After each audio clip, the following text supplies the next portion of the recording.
नमस्कार मित्रांनो. डोळे मिटा आणि कल्पना करा, तुम्ही एका अथांग समुद्राच्या मधोमध आहात. आजूबाजूला हजारो मैल फक्त आणि फक्त निळं पाणी आहे. तुमच्याकडे एक छोटीशी लाकडी होडी आहे. तुमचं वय 80च्या घरात आहे. शरीरावर सुरकुत्या पडल्यात, हातावर जुन्या जखमांचे वणे आहेत. सलग 84 दिवस तुम्ही समुद्रात मासेमारी करायला जाताय आणि सलग 84 दिवस तुमच्या हाती काहीच लागलेलं नाही. शून्य. लोक तुम्हाला पनवती किंवा दुर्भागी म्हणू लागले आहेत. अशा वेळी 85व्या दिवशी सकाळी तुम्ही काय कराल? तुम्ही हार मानाल की पुन्हा एकदा त्या अथांग समुद्रात आपली होडी ढकलाल? मित्रांनो, आज आपण अशा एका म्हाताऱ्याची आणि अथांग समुद्राची गोष्ट ऐकणार आहोत, जिने जगातल्या लाखो करोडो लोकांना कधीही हार न मानण्याचं तत्त्वज्ञान शिकवलं. आजचा आपला विषय आहे अर्नेस्ट हेमिंग्वे यांची नोबेल पुरस्कार विजेती आणि जगप्रसिद्ध कादंबरी the old man and the sea, म्हातारा आणि समुद्र. 1952 साली प्रकाशित झालेल्या या पुस्तकाने साहित्याच्या जगात एक भूकंप आणला. अवघ्या 100-125 पानांची ही कादंबरी, पण या पानांमध्ये मानवी जीवनाचा जो संघर्ष हेमिंग्वेंनी मांडलाय त्याला जगात तोड नाही. पुढचे काही मिनिटे आपण या पुस्तकाच्या अंतरंगात जाणार आहोत. आपण फक्त एक गोष्ट ऐकणार नाही आहोत, तर आपण त्या म्हाताऱ्याच्या मनाचं आणि त्या समुद्राचं सखोल विश्लेषण करणार आहोत. ही गोष्ट फक्त मासेमारीची नाहीये. ही गोष्ट तुमच्या माझ्या आयुष्यातल्या संघर्षाची आहे. चला तर मग क्युबाच्या किनाऱ्यावरून या प्रवासाला सुरुवात करूया. गोष्टीचा नायक आहे सँटियागो, एक म्हातारा क्युबन कोळी. सँटियागोचं वर्णन हेमिंग्वेंनी खूप ताकदीने केलंय.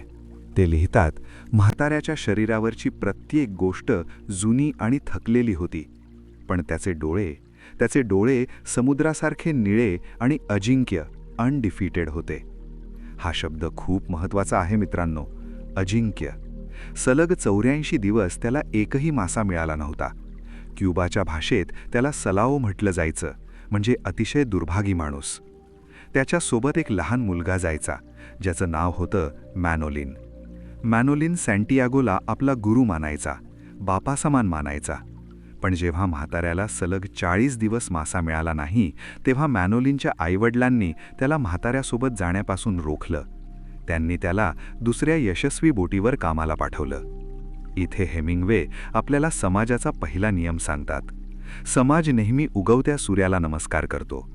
जेव्हा तुम्ही अपयशी होता, तेव्हा तुमचे जवळचे लोकही तुम्हाला सोडून जातात. पण मॅनोलिन तसा नव्हता. तो म्हाताऱ्याला संध्याकाळी भेटायला यायचा, त्याच्यासाठी जेवण आणायचा. दोघांमध्ये बेसबॉलच्या गप्पा व्हायच्या, विशेषतः जो डिमाजिओ या महान खेळाडूच्या गप्पा. मित्रांनो, इथे एक सखोल मानसशास्त्रीय मुद्दा आहे. म्हातारा सँटियागो त्या महान खेळाडूंच्या गप्पा का मारतो? कारण तो स्वतःला आठवण करून देत असतो की महान लोक कितीही दुखापत झाली तरी खेळणं सोडत नाहीत. ते वेदनेवर मात करतात. 84 दिवस उलटून गेले आहेत. म्हातारा मॅनोलिनला म्हणतो, उद्या 85वा दिवस आहे. उद्या मी खूप दूर जाणार आहे, जिथे आजवर कोणी गेलं नाही तिथे, आणि मी माझा मासा पकडणार आहे. पहाटेच्या अंधारात जेव्हा बाकीचे कोळी अजून झोपेत असतात, तेव्हा म्हातारा एकटाच आपली होडी समुद्रात ढकलतो. तो जमिनीचा म्हणजे किनाऱ्याचा वास मागे सोडून समुद्राकडे मार्गक्रमण करतो. सँटियागो समुद्राला ला मार म्हणजे स्पॅनिशमध्ये स्त्रीवाचक शब्द म्हणतो. इतर तरुण कोळी समुद्राला आपला शत्रू किंवा रणांगण मानतात, पण सँटियागो समुद्राला एक स्त्री मानतो, जी कधी प्रेमळ असते, कधी क्रूर असते, पण ती जे काही करते ते तिच्या स्वभावामुळे करते. हा म्हातारा निसर्गाशी एकरूप झालाय. आता म्हातारा किनाऱ्यापासून खूप दूर गल्फ स्ट्रीमच्या अथांग पाण्यात आलाय. किनारा आता दिसेनासा झालाय. तो आपले गळ वेगवेगळ्या खोलीवर पाण्यात सोडतो, आणि अचानक त्याच्या एका गळाला काहीतरी लागतं. म्हाताऱ्याला जाणवतं की हे काही सामान्य वजन नाहीये. तो गळाची दोरी हळूवार ओढतो, पण खाली असलेला मासा 1 इंचही हलत नाही. उलट तो मासा म्हाताऱ्याची होडी समुद्रात आत खेचून नेऊ लागतो. हा एक मार्लिन मासा आहे. होडीपेक्षाही 2 फूट मोठा आणि 1500 पाऊंड म्हणजे सुमारे 700 किलो वजनाचा महाकाय मासा. इथून सुरू होतो साहित्याच्या इतिहासातला सर्वात महान आणि जीव घेणा संघर्ष. म्हातारा त्या दोरीला आपल्या पाठीवरून ओढून धरतो. तो मासा होडीला खेचत आहे. 1 तास जातो, 2 तास जातात, दुपार होते, रात्र होते. मासा थांबत नाही आणि म्हातारा दोरी सोडत नाही. तुम्ही विचार करा मित्रांनो, एक 80-85 वर्षांचा म्हातारा. त्याच्याकडे खायला फक्त थोडं पाणी आणि एक कच्चा मासा आहे. त्याच्या डाव्या हातात क्रॅम्प येतो, म्हणजे हात आखडून जातो. दोरी घासल्यामुळे हाताला कापलं जातं आणि रक्त वाहू लागतं. म्हातारा आपल्या हाताकडे बघून संतापतो. तो स्वतःच्या शरीराला सांगतो, उघड उघड हाता, माझ्याशी असा विश्वासघात करू नकोस. हेमिंग्वे इथे माणसाच्या इच्छाशक्तीचं असं वर्णन करतात जे तुम्हाला हादरवून सोडतं. शरीर साथ सोडत असतं, पण मन म्हणत असतं होल्ड ऑन, म्हणजे टिकून राहा. या संघर्षादरम्यान म्हातारा त्या माशाशी संवाद साधतो. तो त्याला भाऊ म्हणतो. तो म्हणतो, fish, I love you and respect you very much, but I will kill you dead before this day ends. माशा, माझं तुझ्यावर खूप प्रेम आहे आणि मी तुझा आदर करतो, पण आजचा दिवस संपण्यापूर्वी मी तुझे प्राण नक्की घेईन. इथे शत्रूबद्दलचा आदर दिसून येतो.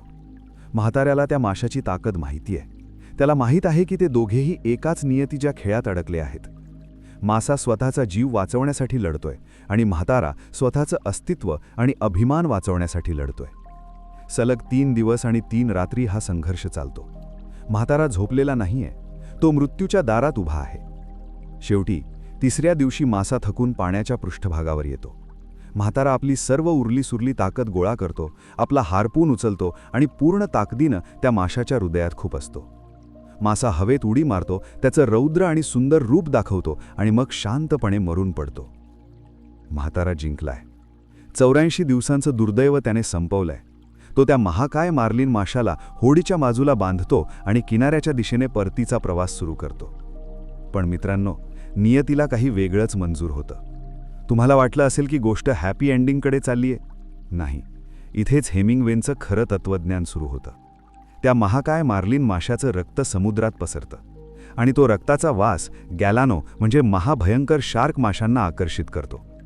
म्हाताऱ्याला जेव्हा पहिला शार्क दिसतो तेव्हा त्याला समजून चुकतं की आता परिस्थिती हाताबाहेर गेलीये. तो आपला भाला उचलतो आणि त्या पहिल्या शार्कला मारतो. शार्क मरतो, पण मरताना तो म्हाताऱ्याचा भाला सोबत घेऊन बुडतो आणि मार्लिन माशाचा एक मोठा लचका तोडून नेतो. म्हातारा त्या खाल्लेल्या माशाकडे बघतो. त्याला स्वतःच्या शरीराचा लचका तुटल्यासारखं वाटतं. तो म्हणतो, it was too good to last, म्हणजे हे इतकं चांगलं होतं की ते जास्त काळ टिकूच शकत नव्हतं. त्यानंतर रात्रीच्या अंधारात शार्कचे थवेच्या थवे येतात. म्हाताऱ्याकडे शस्त्र नाहीये. तो वल्ह्याला चाकू बांधून लढतो. चाकू तुटल्यावर तो लाकडाच्या दांडक्याने लढतो. दांडकं तुटल्यावर तो होडीच्या तुटलेल्या तुकड्याने लढतो. तो म्हातारा एकटा त्या क्रूर शार्क माशांशी काळोखात लढत असतो. तो स्वतःशी पुटपुटतो, आणि हे वाक्य या पुस्तकाचा आणि मानवी जीवनाचा आत्मा आहे. म्हातारा म्हणतो, but man is not made for defeat. A man can be destroyed but not defeated. म्हणजे माणूस हा हरण्यासाठी जन्मलेला नाहीये. माणसाला नष्ट करता येईल, त्याचे तुकडे करता येतील, पण त्याला हरवता येणार नाही. हे वाक्य तुमच्या हृदयावर कोरून ठेवा मित्रांनो. जेव्हा तुमचे सगळे मार्ग बंद होतात, जेव्हा जग तुम्हाला लुटायला येतं, तेव्हा तुम्ही फक्त लढत राहता, निकालाची पर्वा न करता. सकाळ होते, शार्क निघून जातात, पण म्हाताऱ्याच्या होडीला काय बांधलेलं असतं? फक्त एक पांढरा सांगाडा. शार्क माशांनी मार्लिन माशाचं सर्व मांस खाऊन टाकलेलं असतं. उरतो तो फक्त एक महाकाय सांगाडा आणि एक पूर्णपणे तुटलेला, हरलेला म्हातारा. म्हातारा किनाऱ्यावर पोहोचतो. तो आपला डोलकाठी खांद्यावर घेऊन आपल्या झोपडीकडे चालू लागतो. तो थकल्यामुळे 5 वेळा जमिनीवर पडतो, पण पुन्हा उठतो आणि झोपडीत जाऊन गाढ झोपी जातो. मित्रांनो, गोष्ट इथेच संपते, पण या गोष्टीचा अर्थ आता सुरू होतो. अर्नेस्ट हेमिंग्वे हे त्यांच्या आईसबर्ग थिअरीसाठी प्रसिद्ध होते. ते म्हणायचे, माझी गोष्ट ही हिमनगासारखी असते. पाण्याच्या वर फक्त 10% भाग दिसतो, म्हणजेच शब्दांची गोष्ट, पण पाण्याखाली 90% भाग दडलेला असतो, तो म्हणजे कथेचा खरा अर्थ. चला, आपण या कथेच्या पाण्याच्या खाली जाऊया. 1. मार्लिन मासा काय आहे? तो मासा म्हणजे तुमचं आणि माझं सर्वात मोठं स्वप्न, गोल किंवा ड्रीम. आपण आयुष्यात काहीतरी भव्य मिळवू पाहतो. त्यासाठी आपण जीवाचं रान करतो, तो मिळवतो सुद्धा. 2. शार्क मासे कोण आहेत? शार्क म्हणजे या जगातले ते लोक, ते क्रिटिक्स, ती सिस्टम जे तुमच्या यशावर डल्ला मारण्यासाठी टपून बसलेत, जे तुम्हाला खाली खेचतात, तुमच्या मेहनतीचं फळ तुमच्याकडून हिरावून घेतात. जीवनातले अडथळे म्हणजेच हे शार्क. 3. सांगाडा काय आहे? जेव्हा म्हातारा सांगाडा घेऊन येतो तेव्हा काही पर्यटकांना तो सांगाडा पाहून वाटतं की हा शार्कचा सांगाडा आहे. ते म्हाताऱ्याचा संघर्ष समजूच शकत नाहीत. असंच आपल्या आयुष्यात होतं. आपण जो संघर्ष करतो, आपली जी प्रोसेस असते, ती लोकांना कधीच दिसत नाही. लोक फक्त रिझल्ट बघतात आणि जज करतात. पण सर्वात मोठा अर्थ हेमिंग्वे इथे ख्रिश्चन रूपकातून देतात. म्हाताऱ्याच्या हाताला दोरीमुळे पडलेले काप हे येशू ख्रिस्ताच्या हातावर ठोकलेल्या खिळ्यांसारखे आहेत. म्हातारा जेव्हा किनाऱ्यावर आपली डोलकाठी खांद्यावर घेऊन चालतो आणि पडतो, तेव्हा तो येशू ख्रिस्त आपला क्रॉस खांद्यावर घेऊन कॅल्वरी टेकडीवर चालल्याचा भास होतो. म्हणजेच म्हातारा हा मानवी दुःखाचं प्रतीक आहे. दुःख हे येणारच आहे, पण ते दुःख तुम्ही किती अभिमानाने सहन करता, यात तुमचं माणूसपण दडलंय. सकाळ होते. मॅनोलिन, तो लहान मुलगा म्हाताऱ्याच्या झोपडीत येतो. म्हाताऱ्याचे रक्तबंबाळ हात पाहून तो ढसाढसा रडतो. तो म्हाताऱ्याला म्हणतो, आता मला परवा नाही माझे आईवडील काय म्हणतील. इथून पुढे मी फक्त तुमच्यासोबतच मासेमारीला येईन, कारण मला तुमच्याकडून खूप काही शिकायचं आहे. म्हातारा मासा गमावतो, पण तो आपला सन्मान आणि आपला शिष्य परत मिळवतो. मित्रांनो, आपण आत्तापर्यंत सँटियागोच्या शारीरिक संघर्षाबद्दल बोललो, पण आता त्याच्या मानसिक संघर्षाकडे बघूया. सँटियागो हा अत्यंत एकाकी म्हणजे लोनली माणूस आहे. त्याची पत्नी वारली आहे. त्याच्या झोपडीच्या भिंतीवर पूर्वी त्याच्या पत्नीचा फोटो असायचा, पण तो फोटो पाहिल्यावर त्याला आपला एकटेपणा जास्त जाणवायचा, म्हणून त्याने तो फोटो काढून टाकला. त्याच्या आयुष्यात मॅनोलिन नावाचा तो एकच मुलगा आहे जो त्याला समजून घेतो. जेव्हा म्हातारा त्या अथांग समुद्रात एकटाच मार्लिन माशाशी लढत असतो, तेव्हा तो सतत एक वाक्य स्वतःशी पुटपुटत असतो, I wish the boy was here. काश तो मुलगा माझ्यासोबत असता. तो हे वाक्य एकदा नाही, अनेकदा म्हणतो. का? मदतीसाठी? शारीरिक ताकदीसाठी? नाही. त्याला आपली वेदना, पेन शेअर करण्यासाठी, आपला आनंद वाटून घेण्यासाठी कुणीतरी हवं आहे. आपण आजच्या 21व्या शतकात जगतोय.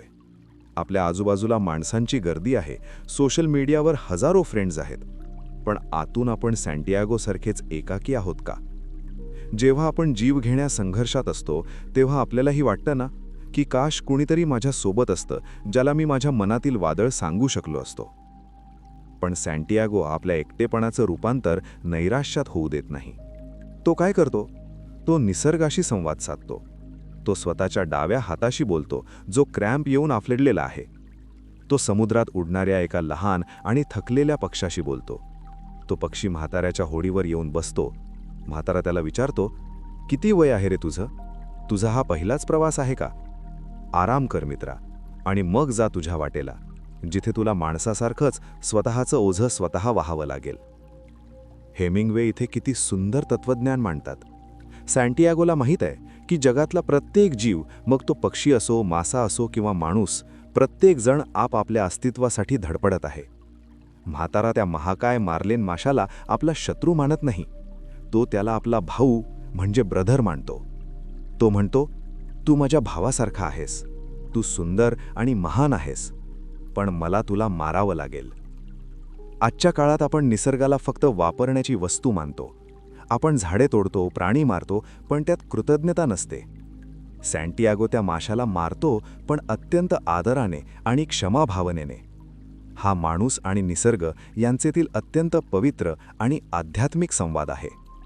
आता एका अत्यंत प्रॅक्टिकल आणि आजही आपल्याला लागू पडणाऱ्या विषयाकडे वळूया. नशीब विरुद्ध कौशल्य. सँटियागोला सलग 84 दिवस मासा मिळत नाही. समाजाच्या नजरेत तो सलाओ म्हणजे सर्वात दुर्दैवी माणूस ठरला आहे. इतर तरुण कोळी ज्यांना मासे मिळतायत ते म्हाताऱ्याची थट्टा उडवतात. पण म्हातारा कसा आहे? तो आपला प्रोफेशनलिझम कधीच सोडत नाही. हेमिंग्वे पुस्तकात म्हाताऱ्याच्या मासेमारी करण्याच्या पद्धतीचं खूप बारकाईनं वर्णन करतात. म्हातारा आपले मासेमारीचे गळ म्हणजे बेट लाईन्स समुद्रात अगदी अचूक खोलीवर सोडतो. एक गळ बरोबर 40 फॅदम्स म्हणजे अंतरावर, दुसरा 75 वर आणि तिसरा 100 वर. तो ते दोरे अगदी सरळ रेषेत ठेवतो, जेणेकरून त्या एकमेकांत अडकणार नाहीत. दुसरीकडे जे तरुण कोळी आहेत ज्यांना मासे मिळतायत, ते त्यांच्या दोऱ्या कशाही वाकड्या तिकड्या संपतात, पण त्यांच्या नशिबामुळे त्यांना मासे मिळतात. इथे सँटियागो एक वाक्य म्हणतो जे प्रत्येक व्यावसायिकाने लिहून ठेवलं पाहिजे. तो म्हणतो, "it is better to be lucky, but I would rather be exact. Then when luck comes you are ready." म्हणजे नशीबवान असणं कधीही चांगलं, पण मी अचूक असण्याला पसंती देईन, जेणेकरून जेव्हा नशीब तुमच्या दारात येईल तेव्हा तुम्ही त्यासाठी पूर्णपणे तयार असाल. मित्रांनो, आजच्या जगात आपण फक्त रिझल्ट बघतो. जो जिंकला तो हुशार, जो हारला तो मूर्ख. पण सँटियागो आपल्याला शिकवतो की तुमचा रिझल्ट म्हणजे आउटकम तुमच्या हातात नाहीये, पण तुमची प्रोसेस, तुमची तयारी तुमच्या हातात आहे. तुम्ही एखाद्या परीक्षेत नापास झालात किंवा तुमचा बिझनेस चालला नाही म्हणजे तुम्ही अकार्यक्षम नाही आहात. कदाचित तुमचा तो 84वा दिवस असेल. तुम्हाला फक्त एकच करायचंय, 85व्या दिवशी सकाळी पुन्हा तीच अचूकता, तीच मेहनत घेऊन मैदानावर उतरायचंय. कारण जेव्हा संधीचा गळ लागेल तेव्हा तुमची एक्झॅक्टनेस म्हणजे अचूकता तुम्हाला तो मासा पकडायला मदत करेल. सँटियागो 84 दिवस अपयशी होऊनही 85व्या दिवशी आपली तयारी 1% कमी होऊ देत नाही. हा खरा प्रोफेशनलिझम आहे. मित्रहो, या कथेच्या सर्वात आतल्या गाभाऱ्यात एक रहस्य दडलंय. सँटियागो हा फक्त एक म्हातारा कोळी नाहीये. सँटियागो हा स्वतः अर्नेस्ट हेमिंग्वे आहे. तुम्ही म्हणाल कसं? 1940च्या दशकात हेमिंग्वे हे जगातले सर्वात महान लेखक मानले जायचे. पण त्यानंतर तब्बल 10 वर्षे त्यांनी एकही मोठी कादंबरी लिहिली नाही. 1950 साली त्यांनी across the river and into the trees नावाचं पुस्तक लिहिलं, जे समीक्षकांनी, क्रिटिक्सनी अक्षरशः कचऱ्यात काढलं. लोकांनी आणि वर्तमानपत्रांनी जाहीर करून टाकलं की हेमिंग्वेंचं युग संपलं. त्यांच्यात आता काही उरलं नाही, ते आता म्हातारे झालेत. हेमिंग्वे यांच्यासाठी हा सलग 84 दिवसांचा दुर्भाग्याचा काळ होता. आणि मग 1952 साली हेमिंग्वेंनी आपली होडी पुन्हा समुद्रात ढकलली आणि त्यांनी लिहून काढला आपला महाकाय मार्लिन मासा, म्हणजेच the old man and the sea ही कादंबरी. हा तोच मार्लिन मासा होता ज्याने जगाला थक्क केलं. पण जेव्हा हे पुस्तक बाहेर आलं तेव्हा ते शार्क मासे म्हणजेच ते क्रिटिक्स आणि निंदक पुन्हा आले. त्यांनी या पुस्तकाचे लचके तोडण्याचा प्रयत्न केला, पण यावेळी ते शार्क हारले. या एकाच कादंबरीने हेमिंग्वेंना 1953 सालचा पुलित्झर पुरस्कार आणि 1954 सालचा साहित्याचा नोबेल पुरस्कार जिंकवून दिला. हेमिंग्वेंनी जगाला ओरडून सांगितलं, "a man can be destroyed but not defeated." तुम्ही मला संपवू शकता पण हरवू शकत नाही. आणि आता शेवटचं रहस्य, ते सिंह, द लायन्स. कादंबरीच्या अगदी शेवटच्या ओळीत हेमिंग्वे लिहितात, "the old man was dreaming about the lions." म्हातारा सिंहांची स्वप्न पाहत होता. कादंबरीत सुरुवातीलाही हा उल्लेख येतो. म्हाताऱ्याला स्वर्गाची, बायकोची किंवा पैशाची स्वप्न पडत नाहीत. त्याला स्वप्न पडतं आफ्रिकेच्या किनाऱ्यावर संध्याकाळच्या वेळी खेळणाऱ्या तरुण सिंहांचं. Lions playing like young cats on the beach. हे सिंह कशाचं प्रतीक आहेत?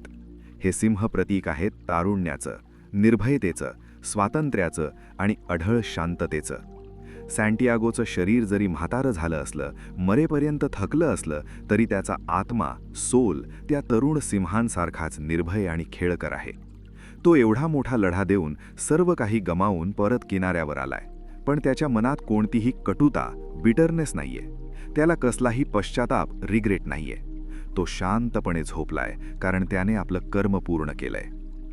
मित्रांनो, आजच्या या काही मिनिटांच्या दीर्घ आणि सखोल प्रवासाचा शेवट करताना मी तुम्हाला एवढंच सांगेन. आपण सगळेच रोज एका होडीत बसून आपापल्या समुद्रात जात आहोत. कधीकधी हातात काहीच लागत नाही. कधीकधी खूप मोठी संधी मिळते, पण आजूबाजूचे लोक ती आपल्याकडून हिरावून घेतात. शेवटी हातात फक्त सांगाडा उरतो. पण लक्षात ठेवा, तो सांगाडा तुमच्या अपयशाचा पुरावा नाहीये. तो सांगाडा पुरावा आहे की तुम्ही खूप आतपर्यंत गेला होतात. जिथे जायची कोणाची हिंमत नव्हती, तिथे जाऊन तुम्ही लढला आहात. तुमच्या प्रवासातला मॅनॉलिन म्हणजे तुमचे जवळचे लोक तुमची किंमत नक्की ओळखतील. फक्त एक करा, आपला हार्पून म्हणजे भाला कधीही खाली ठेवू नका. तुमची अचूकता, ॲक्युरसी कधीही कमी होऊ देऊ नका. आणि जेव्हा रात्री झोपायला जाल तेव्हा तुमच्याही मनाला एक अशीच अढळ शांतता लाभो जिथे तुम्हाला तुमच्या स्वतःच्या सिंहांची स्वप्न पडतील. तुम्ही हा वेळ स्वतःसाठी आणि या महान साहित्यासाठी दिलात त्याबद्दल मी तुमचा ऋणी आहे. हे पुस्तक नक्की वाचा. हे फक्त काही पानांचं पुस्तक नाही, हा एक जीवन संस्कार आहे. जर तुम्ही हे पुस्तक अजून वाचलं नसेल तर याची लिंक मी खाली डिस्क्रिप्शनमध्ये दिली आहे आणि कमेंट सेक्शनमध्येही पिन केली आहे. त्यावर क्लिक करून तुम्ही हे पुस्तक घरपोच मागवू शकता. नक्की विकत घ्या आणि वाचा. तुम्हाला आजचा हा एपिसोड कसा वाटला? या म्हाताऱ्याच्या संघर्षातून तुम्हाला काय मिळालं हे मला कमेंट्समध्ये नक्की सांगा. जर तुम्हाला हा पॉडकास्ट आवडला असेल तर तुमच्या मित्रांसोबत आणि कुटुंबासोबत नक्की शेअर करा. पुन्हा भेटूया अशाच एका नवीन पुस्तकासोबत आणि एका नवीन जीवन दर्शनासोबत. तोपर्यंत लढत रहा, अजिंक्य रहा आणि नेहमी आनंदी रहा. धन्यवाद.